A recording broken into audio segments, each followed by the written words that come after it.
What's up, everyone? We're here with Anaheim Ducks forward Adam Henrique. So, Adam, thanks for being with us today. So, first question, coming up for this season, what are your kind of your personal goals, and then team goals heading into this season? I think team goals certainly battle for a playoff spot. We haven't been in the playoffs for a few years now, and I think there was a tremendous amount of progress last year towards that, and I think there's going to be more of that this year. So, as a team, I think getting back into the playoffs is the main focus. Personally, I tend not to really, put numbers, I guess, on how many goals or assists or points that I'd like to be at. But certainly, I think how my year went last year, kind of on pace for a career year. It'd be nice to, be able to do that again. And then, as far as that, I think a broader picture would be just to help lead the group. We have a lot of young players coming in this year, and so personally for me, it's just to try and grow as a leader and help the young guys come along, and which will help the team along. And then when you kind of mentioned the playoffs and like your past playoff experience too, how do you kind of pass on that knowledge? Because everyone knows like playoffs are a different game, so it's kind of one of those things where you don't really feel it until you get there. But how do you kind of pass that on to some of the guys on the team that haven't made the playoffs? Yeah, it's hard.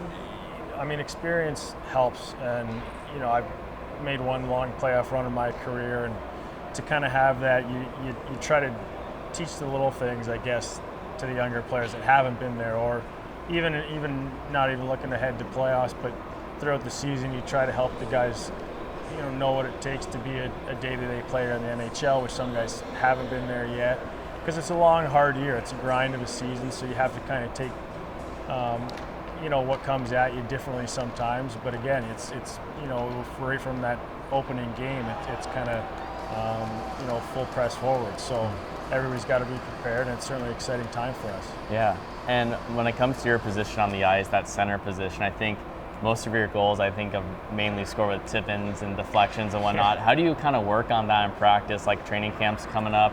Is there certain drills that you work on with your hand-eye, or how do you kind of be more adept at scoring deflections? I think, you're used to seeing highlight reel goals on when you watch TV, but a lot of the goals are ugly goals scored from, within a certain distance from the net. So to be between the hash marks is kind of an area I like to try and be, to get to the net front, to find loose pucks, like you said, tipping pucks, and that's something too you just work on with defensemen. Before practice or after practice, them just shooting pucks in, getting the tips, and then again in the position, I normally play on the power play.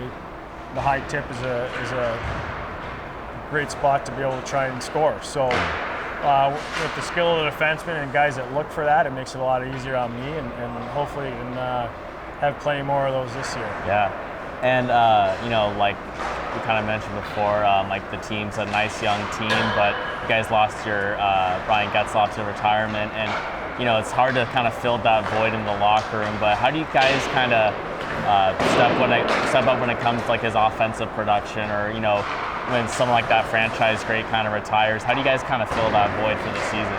Yeah, that's tough. It's not you have to do it by committee. I think we have a great leadership group within the locker room with a number of guys.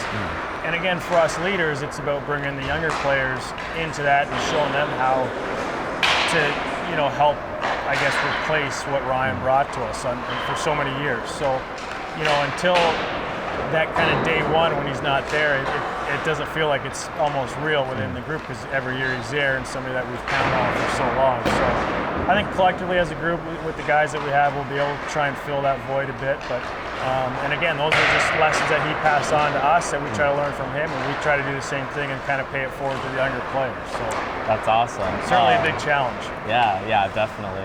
And maybe like on the personal side, you've been in Anaheim for a few years now. What's it like kind of living in Orange County, kind of like the overall vibe? Like how have you kind of adjusted, being an Anaheim Duck in Orange County?